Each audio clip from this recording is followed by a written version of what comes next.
ఒకటి చెప్తా ఉన్నా, ఎవరైనా టెండర్లలో పార్టిసిపేట్ చేయండి, ఎవడైనా రాండి, కానీ ప్రతి ఒక్కరికి వార్నింగ్ ఇస్తాను.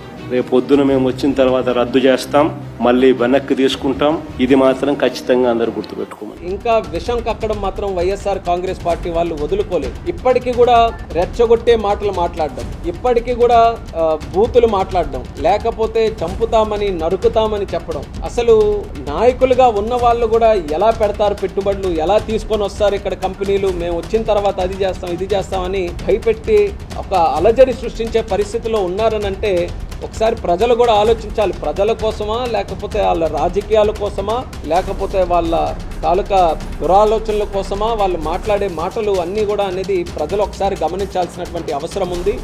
ఒక పాజిటివ్ అప్రోచ్తో ఎన్డీఏ గవర్నమెంట్ డెవలప్మెంట్ ఓరియంటెడ్గా ముందుకు నడుస్తుంది. దానికి ప్రజలు అందరూ కూడా సహకరించాలి, ఆశీర్వదించాలని మరొకసారి ఈ సందర్భంగా తెలియజేసుకుంటూ